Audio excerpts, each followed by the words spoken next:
Assalamualaikum mga petals! Ngayon nga pala ay may pupuntahan ako at samahan nyo nga pala ako sa aking ginagawa ngayon. Bali, nag-try kasi ako mag-apply sa BPO or call center. Online application ako kaya online ako nag-apply and online din ako nag-initial interview tsaka mga assessment. Natapos ko na rin pala yung mga initial ko at napasa ko na yung mga assessment ko kaya ngayon pinapapunta na nila ako doon sa on-site para mag-take ako ng mock call or phone simulation assessment. Syempre, bago tayo pumunta doon, nag-prepared muna ako sa sarili ko. Inayos ko muna yung sarili ko para magmukha tayong presentable doon sa pupuntahan natin. Kasi syempre, first time lang natin pupunta doon. Actually, hindi talaga ako nagbabiyahe-biyahe dito sa Pasig. Ngayon ko palang pupuntahan yung lugar na yon and hindi ko talaga alam kung saan lugar na yon. Basta nag-Google Map na lang tayo at sinerch ko na lang kung saan ako pupunta or saan ako sasakay. Nag-chat GPT na lang rin ako para malaman ko kung ano ba talaga yung sasakyan kong jeep kasi baka alam mo yun. Pero ayan, nabigay nga ni ChatGPT yung need na information ko para makapunta doon. Sa mga gusto nga rin palang pumasok sa call center, pwede kayo mag-comment sa baba para ma-PM ko sa inyo kung sino yung referral ko para matulungan niya rin kayo para makapasok na rin kayo sa call center. After ko nga palang sumakay ng tricycle papuntang palengke, sumakay naman ako ng pa-crossing or yung pa-MRT kasi sasakay tayo ng train para makapunta tayo doon sa location ko. Sa totoo lang, medyo malayo yung location na yon kaya mga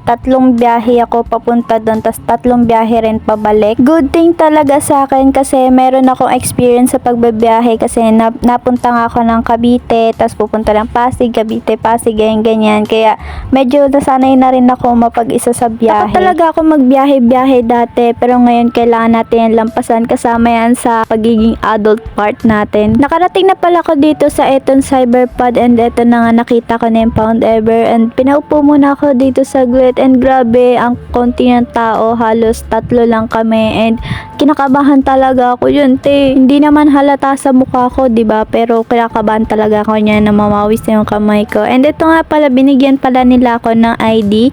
Bali magbibigay ka sa kanila ng government ID or kahit anong ID na meron kayo para mabigyan kayo niyan. After na mahabang pag-iintayan na nga, pinapasok na nga ako sa isang maliit na office na bayan tapos may papasagutan sila and ayun bagsak ako sa makol.